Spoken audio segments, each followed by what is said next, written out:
I'm very privileged to be here today, and I'm very humbled to be part of this move after such a difficult week in our country. I grew up in the Eastern Cape in a small town called Stala. I think those of you are from the Eastern Cape. If you know of Elliot, I'm just 15 k's from Elliot. If you know Queenstown, it's 35 k's to my place, but it's just a very small village. My mother was a disabled woman, single parent with 6 children, and I'm the last born of the family.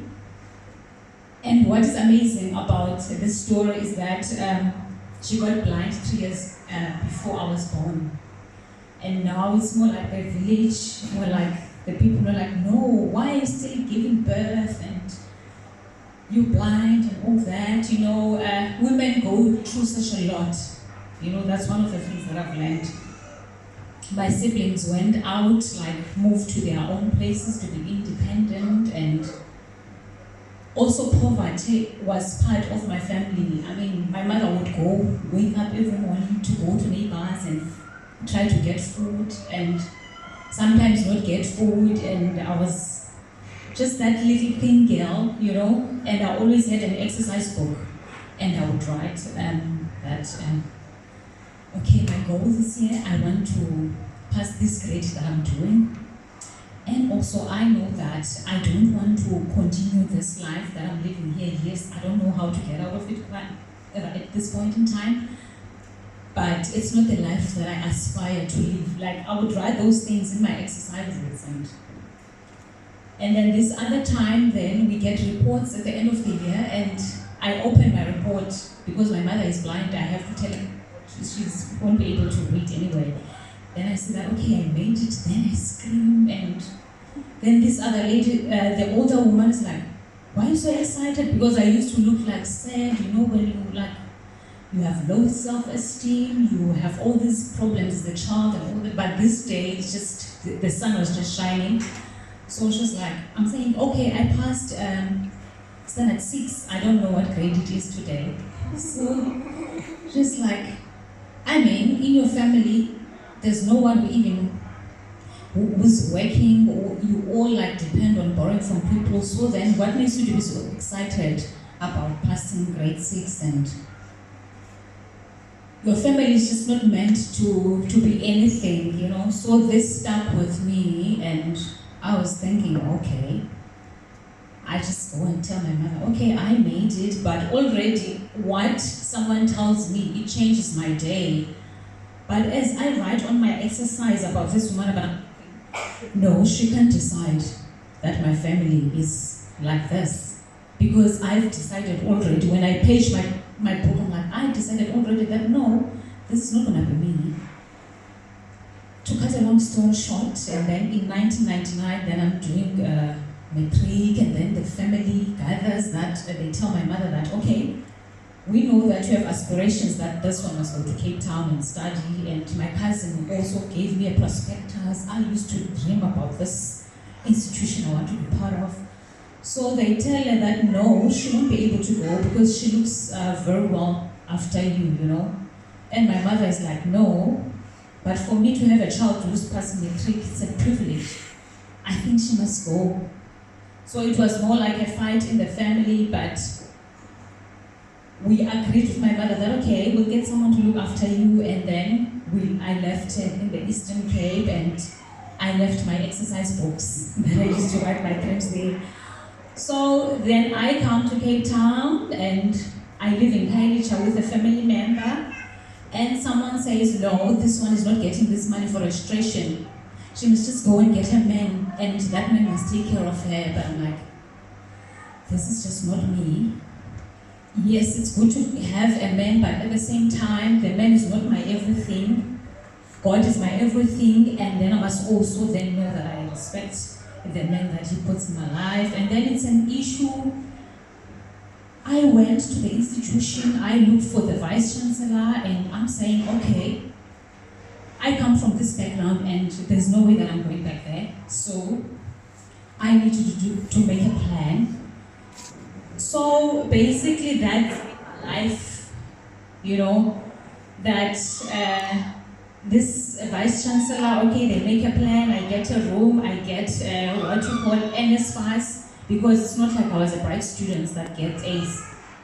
I needed to get funding from NSFAS, and then I managed to pass. And so basically the story that I'm telling you today is that this year I decided, okay, because I've got so many books at my place that I'm writing my goals, and I'm thinking, okay, why not assist people with this and, make it a business? And then now, this other time I meet this child, he's 18 years old and he's in a shop, small shop, and then he's helping me, but I'm like, okay, how old are you? He's like, I'm 18.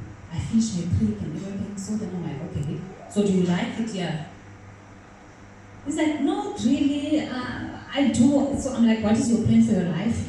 What do you want to do other than coming here? And, what is your 5-year plan? Okay, let's not make it 5. What is your 2-year plan? What do you want to do in the next 2 years? It's like, no, Sissy, man, I don't want this conversation, I don't have money and everything. And I was like, no, I'm not asking for money. I just want you to know, what is your plan? He's like, okay, I want to do filming and I want to be the director when they do these movies and everything. Then I'm like, okay, great, give me your cell number. And then, okay, I get forms for bursary forms, and I happen to find out that there's a filming school in Observatory. Then I phone, then they're like, okay, this person can quickly apply. I think it was in July this year. Then I come with the forms. I'm saying, listen, okay, my boy, I'm not going to do the job for you, but what I want you to know is that there's always people to assist you to get what you want. So here are the forms. They want you to write a motivation that your mother is a domestic worker and you're also working here, so you don't have a dad. This child is like, has been avoiding me, but I'm like, okay, I go back. I'm saying, what is the problem? It's like, no, there's no problem. I mean, these bursary forms, they would want me to go to the US and Hollywood. And then I'm like, but I mean, Hollywood and filming, wouldn't you want to do that? So sometimes when we get opportunities, we're just not ready, but the opportunities are there. So I think as women now, from this example of this little boy, I think we just need to be always cautious that opportunities are there. We need to make a decision when I'm taking the first step towards those goals, towards that. We mustn't say that, oh, ever since I have kids now, I can't do this and this. I think also we shouldn't make our children as people that are making us not to achieve. That's what I always tell young professionals, because they're like, no, now I have kids, I'm married. I'm not saying I'm perfect as I'm standing here. I still have a 9-to-5 job, but at the same time, that 9-to-5 job is not my dream.